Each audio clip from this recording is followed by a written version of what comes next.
Hi everyone, welcome to The Grind. If you just joined us, we are in this series studying the book of Jonah. The series is called Overthrown. And yeah, so studying the book of Jonah, and we're on week 2 and we're talking about returning to God. And yeah, so we're just gonna get talking about today's message. Yeah. Well, not today's message, as in the weekend's message. You get the gist. But so I think obviously we're all quite familiar with the story. Like there was a storm, Jonah was like thrown into the water, overthrown.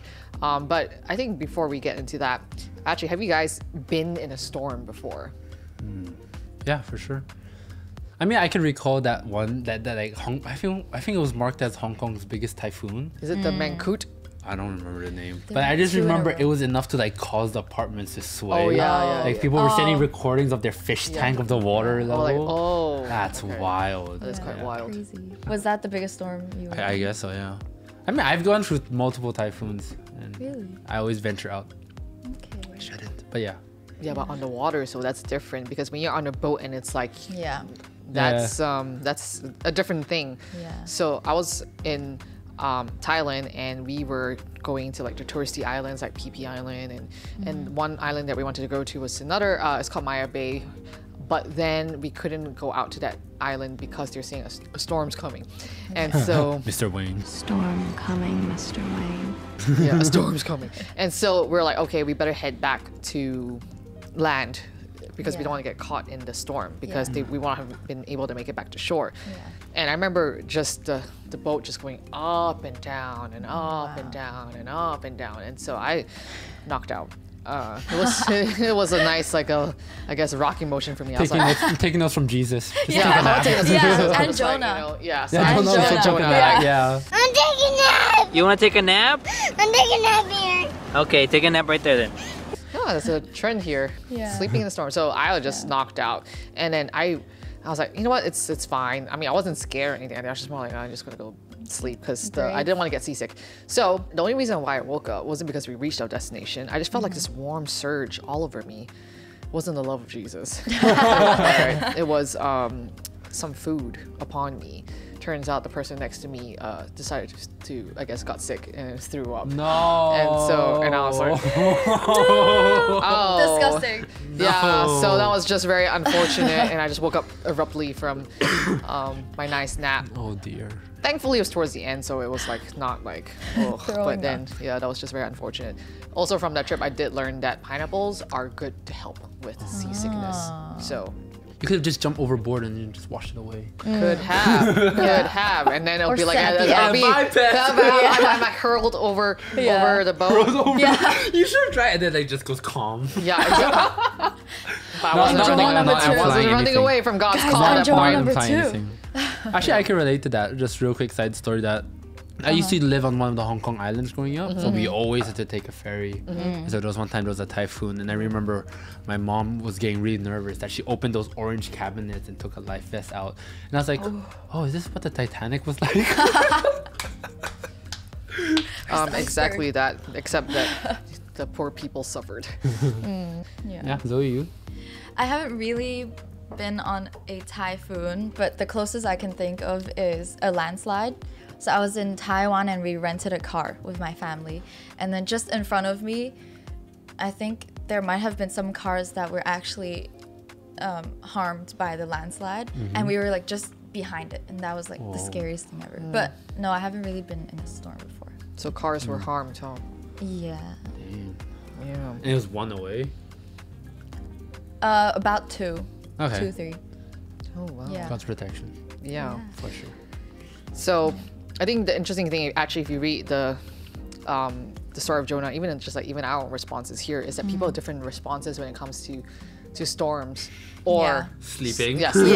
storms, right? Just peacefully. But I feel like that's also my response in like various storms in my life. Yeah. It's like literally in the rocky boat, sleep, and Yeah. then when life's hard, let me just take a Sleep. nap, sleep it away, and then Client goes, "Can you make it pop?" Sleep. Yeah.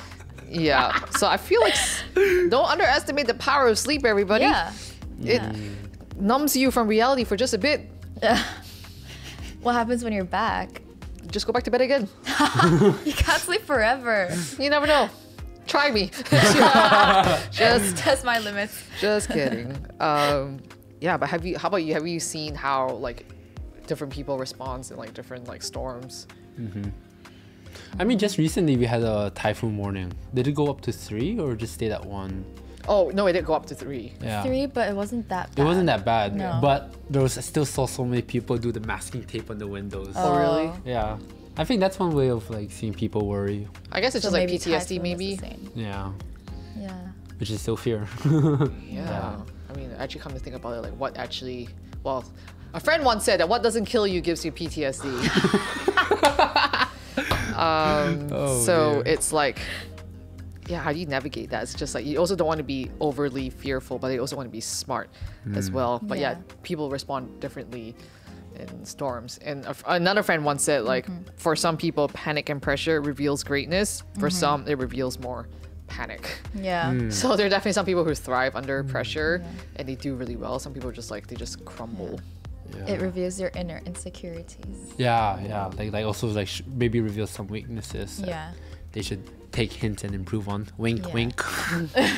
I feel that's just God. Like, you see that? You. Fix it. But has that personally happened for you though? Like storms revealing some insecurities and you were able to fix it or like address it? Wouldn't say a storm, but I'd say a lot of typhoon ones has happened. Okay. And I think and eventually I found out what the common denominator was. And then that's why I say I felt that was like, that's kind of one way of God revealing stuff Yeah. that we should focus on. Yeah. Yeah. Okay. There weren't really many storms in my life, but then recently there were a couple storms in my relationship, and it was very difficult for me because throughout my whole life it was always like happy and Happy. nothing wrong. Like really, God has really blessed me with like not a lot of storms, but these storms really did help me at the end because there was a lot of revealing. Of things that you Things. need to work on. Yeah, Yeah. yeah. True. Maybe even insecurities, as we mentioned. Yeah. Yeah. Yeah, I would say, I mean, who wants to go through a storm? I mean, sometimes there are storm chasers who would be like, Yeah. woo!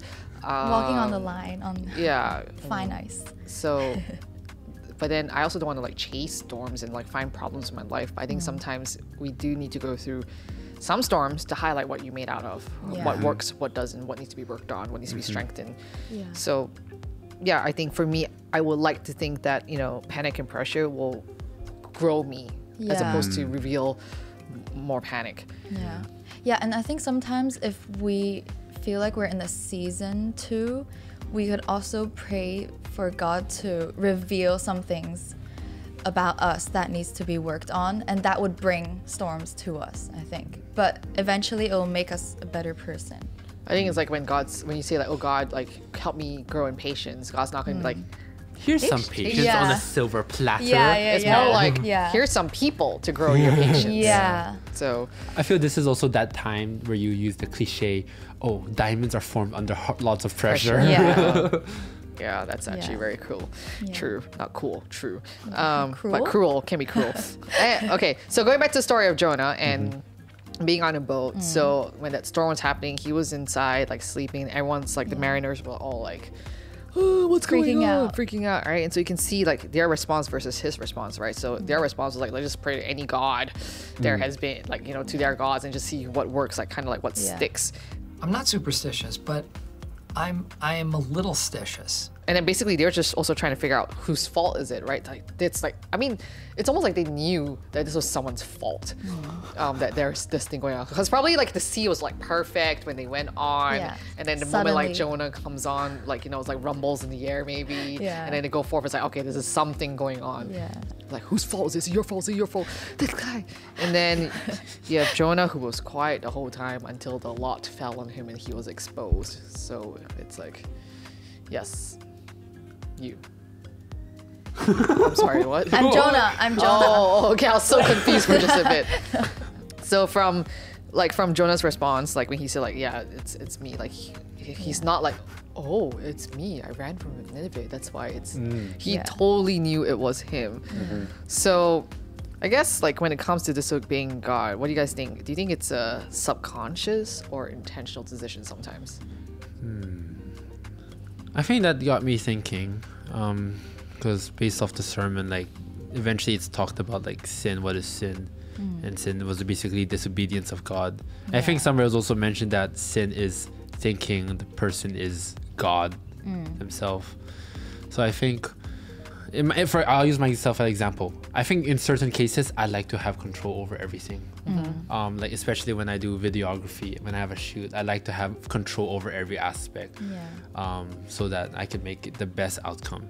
I think in that case, I almost kind of treat myself as God. I want everything perfectly, and I think in that case, right, it could be subconscious that I'm just I have a goal in my head and I'm trying to achieve it.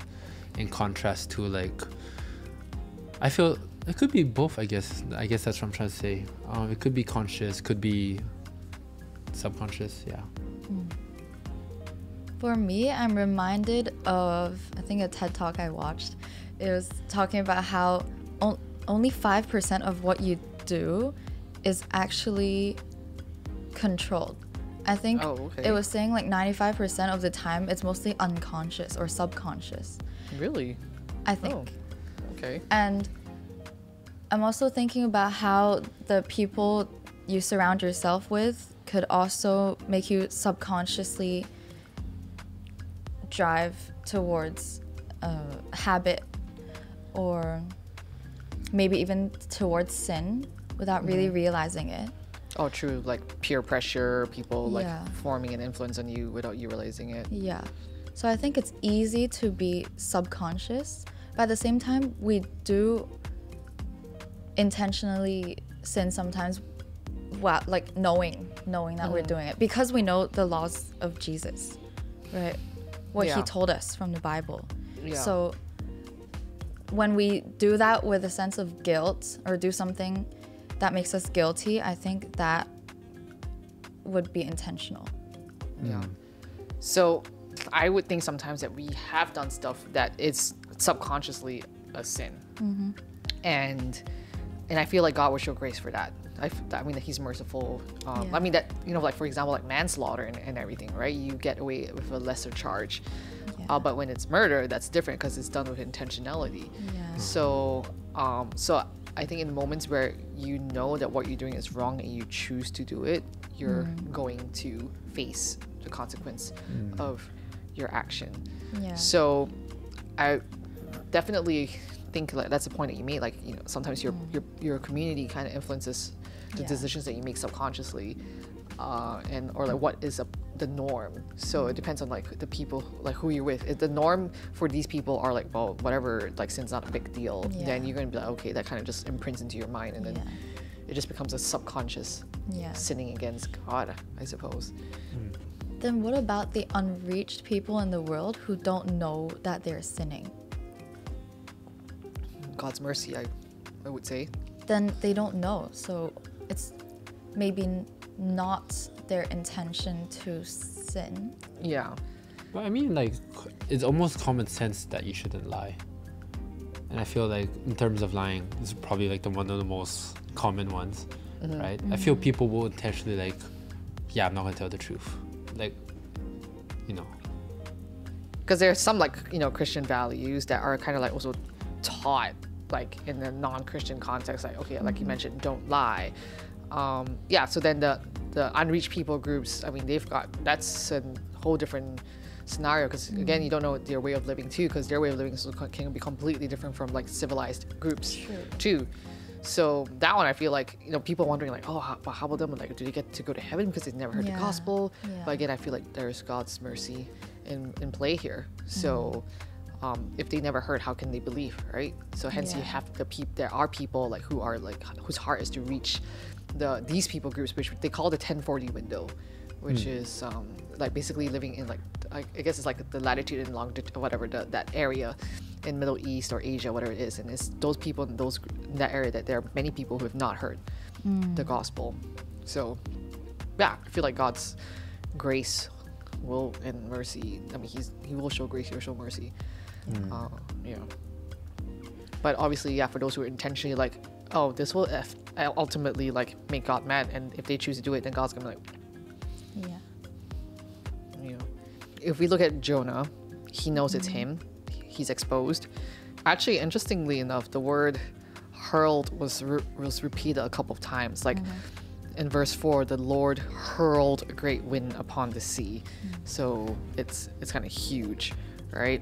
And then at the end of the day, the men hurled Jonah into the sea. So, and hurled, basically it implies like a degree of violence. It's not like it's no. yeah, oh no. It's more of like Yeah. throw the man. I mean, it really just I guess it also implies like maybe some desperation as well, because like just get the man off the boat, get the man off the boat, get the man off the boat. Because the minute they hurled him, the sea ceased from raging. They stopped, and they also like called out to God, and they're like, "Oh Lord, let us not perish for this man's life, and lay not on us innocent blood. For you, O Lord, have done as it pleased you." Because Jonah said, "Pick me up and hurl me into the sea. Then the sea will quiet down for you. For I know it is because of me that this great tempest has come upon you." I mean, also you can tell like these guys were not like heartless, because they were like still trying to save him. They're like, okay, let's get back, and they're like, all right, sorry, dude. Yeah. Woo. Yeah. So I mean, people will do anything in desperate measures. So have you actually seen yourself acting desperate in tough times? Okay, actually, I think I recall this one time I was trying to travel back from London to Hong Kong, and the issue was that I was trying to stand by for a flight, but then what happened was, okay, first of all, the first inconvenience was it was London summertime, so I think everyone was going on vacation. Yeah. So then, and I think something really messy happened where a bunch of people got bumped off of one flight, I think, like, right? So they got bumped to the next one, and then the next batch got bumped to the next, the next. And basically, to fast forward the story, I overnight at the hotel, like in the seating area, for 2 nights, and I even went back to base, back home, and then tried again to fly out. And I think just the hours in the airport, I waited at least 52 hours. Jeez. And I was like borderline. I was like telling my parents, just buy me a flight, please. Yeah. Get me out of this place. Yeah. Yeah, I think that was one time I was really desperate. So I was like, you know, I play video games, right? And then we have this thing called Rage Quit. Where you can just get out, like, get me out of this right now. Like, I think that was where I felt I was like near the breaking point. I was like, come on, just get me out of this place. Like, whatever it's cost. Yeah. For me, I remember the most desperate time would be when I was in a situation where some people that I really looked up to and were very important in my life said really, really hurtful things towards me, and that it really impacted the way I thought, which was very rare, because I started having like negative self-talk, like, for example, like the world would be better off without me, etc., etc. So I tend to bottle things up because I don't want to bother others with my burden or these things that are kind of, you know, shameful to talk about, I think. So I would just turn to things that make me happy, like escape reality, and then I'll be like, everything's fine, and just start a new day again. But yes, I would still pray to God to give me even more patience and to not react immediately, because that's the heat of the moment, and I might even get more negative talk. But I did pray, and I also prayed that they would be more loving and compassionate and maybe listen to my side as well. But yeah, sometimes when I don't see any improvement, I get a bit discouraged, and so I just want to escape that. Yeah, that was my most desperate time, I think. I think when it's difficult times, it's almost like whatever rationality that you have in your mind is just like at an all-time low. And I know we talked about this, is sometimes people have made irrational decisions because of fear of like what's to come and so on. And I think I've been in a similar place before, like, you know, your mind goes into dark moments thinking like, is the world better off without me, or what's the point of my existence? And sometimes you're just like reaching for straws, and you're just trying to, like, you know, it makes sense in your head, but in reality it doesn't. So yeah, desperate times sometimes call, you know, it calls for desperate measures. Sometimes people just, it's like uncontrolled. I don't know, it's almost like an animal instinct, almost like an animal instinct that people just like act. But I think it's a very reassuring thing to reach out to God, Yeah. even when you're in your most desperate times, in Yeah. your most difficult times. Yeah, actually, I'm Because- just thinking about that song, like, oh, I'm desperate for you. Oh, that's old. Yeah, it's an old song, which, I bet Zoe I doesn't probably know. don't know. yeah, it's probably older than Zoe. It's probably older than Zoe, but it's a real, this is the air we breathe. This is the air I breathe. Yeah, I was trying to remember it. Yeah. So it's kind of like, yeah, realizing that, you know, God's holy presence, going back to the song, living within us and knowing that, yeah, God is with you. And it's almost like that anchor, like, hey, don't like act, Yeah. like just hold on to God. So if we look at Jonah, like when he was hurled off the boat, storm stopped. And what was interesting was that people knew who the true God is. It's like they like feared God, like immediately made like, you know, sacrifice, worshipped him. So it's really interesting that potentially God can use some low points in your life to turn people to him. Yeah. Maybe you see it, maybe you don't. But like that's why we always like to talk about like sharing testimonies, because sometimes that can really get like encourage people and turn them like, hey, if God can come through for you, he can for me, he can come through for you, that kind of deal. So yeah, so then you have the Jonah, I guess, in the ocean or in the belly of the whale, more like it, or big fish for Yeah, like big fish. big fish Yeah. for like, I don't know, we just assume it's a whale. Yeah. For like 3 days. Yeah, by the way, I was thinking, Yeah. do you guys think you'd be able to survive in the big fish for 3 days? Because I'm telling you, if I can't eat and if I can't drink water for 3 days, I'll die. Don't even think about food. How are you gonna breathe? Exactly. Unless the fish is like indigestion. No, I don't think so. Bloated, and you- Unless it's really a whale, but at the same time, there's probably still water in them. It must be a really big fish. Really big fish. Really Maze. big, but what if there's no oxygen, no air? Unless they open their mouth each time and that's when you get oxygen. So you actually like Might be a the whale might just be like yeah, I mean I don't think I'll survive. I think I'll die. 100% die. But Yeah. You know what you should do?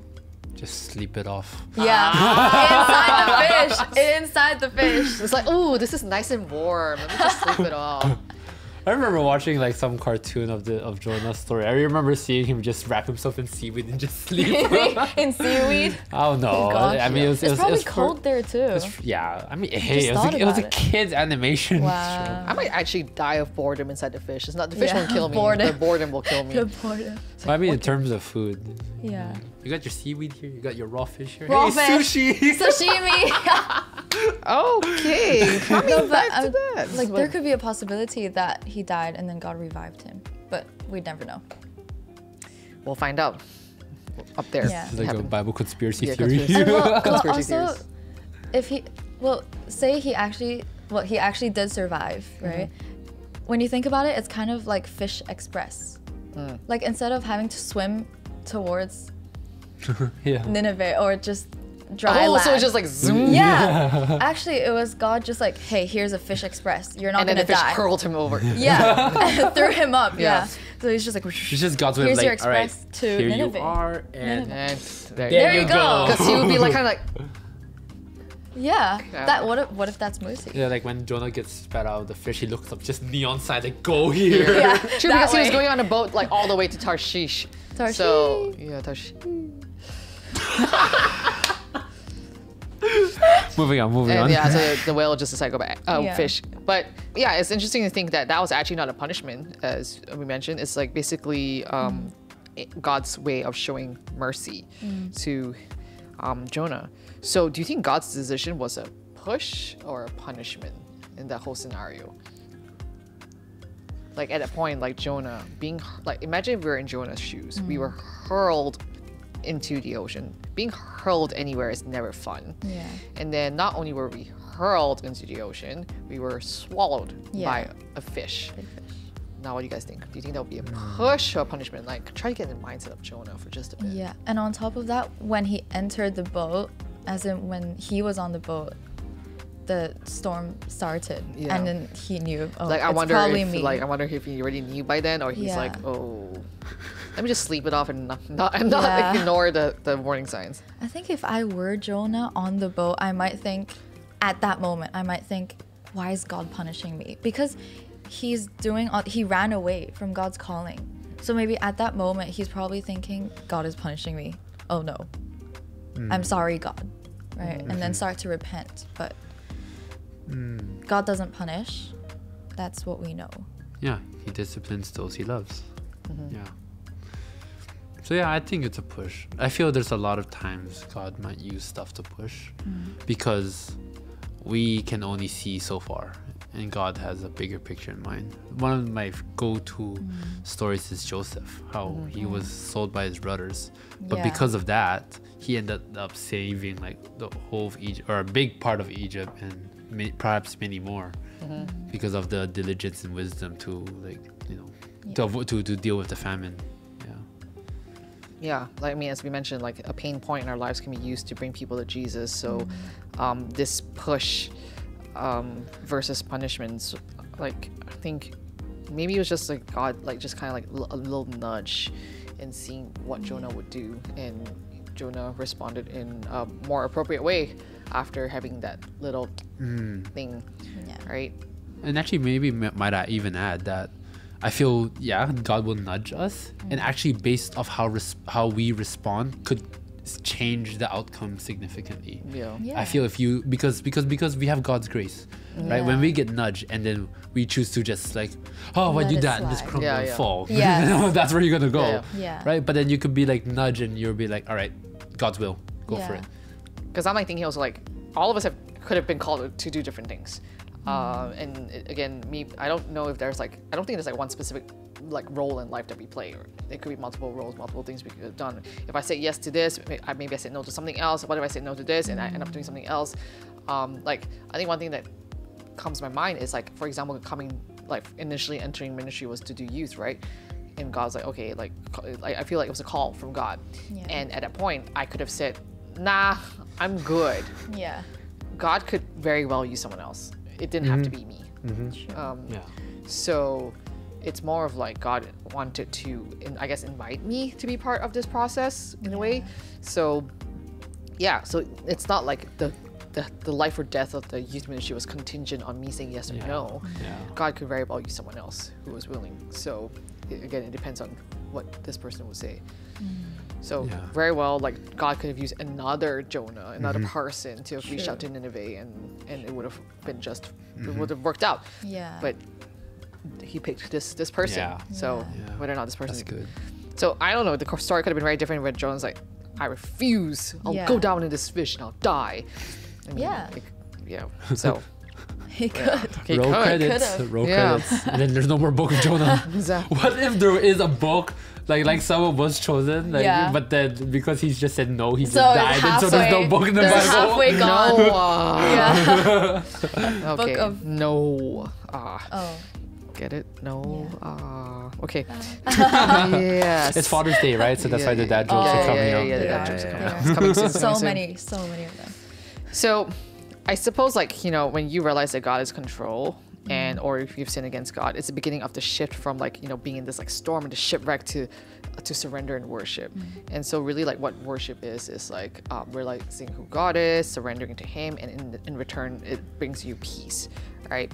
And so I think at the end of the day, think about what is worship to you, like what does it look like in your life.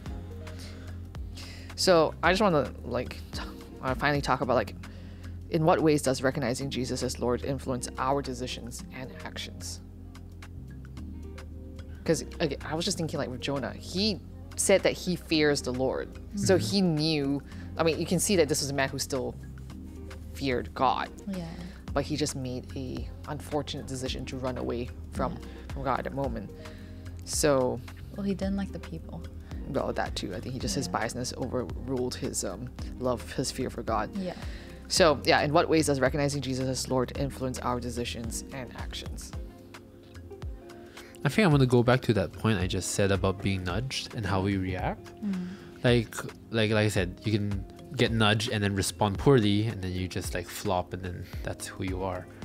Or you can follow God's nudge and follow through with it and follow through with God's will. Like, look, he ended up in Nineveh, and I assume that nation is a very violent, evil, right? He could have just been like killed on the street before he could even open his mouth. True. But then God protected him all the way to out. It's funny that the most dangerous place that he was outside the city. Yeah. Yeah. So I think it's like something about like why I always echo about being in God's protection, being in God's presence. Yeah. To me, realizing that God is in control helps with my overthinking in the future. So as much as I love planning for the future, which is pretty good, like thinking about the future and then planning is good, overthinking about it is not that great, because then it would kind of, again, as you said, put you in sort of like a God, I control everything. So up to a certain point, you have to when you realize that God is in control, it gives me a lot of peace. Yeah. And when I actually put my faith in him, I have seen him do all these things in my life. So why am I doubting? It's hard to trust the Lord when you can't see what's coming. Yeah. It's hard to trust the Lord when he's asking you to do something that you probably don't want to do. And Seems impossible. Yeah, like it seems impossible. And again, something that Pastor Ed mentioned in his sermon was like, when God calls you something, it's never easy. It's never, it's impossible, and it will be difficult. And I think when you realize that, like, who is your king? Is it fear? Is it your own ambitions, or is it God? And I think that kind of just also guides you to how you react, how you respond. So instead of, I think the main thing is like, are you reacting out of fear, or are you responding in faith? So I think that's something to think about.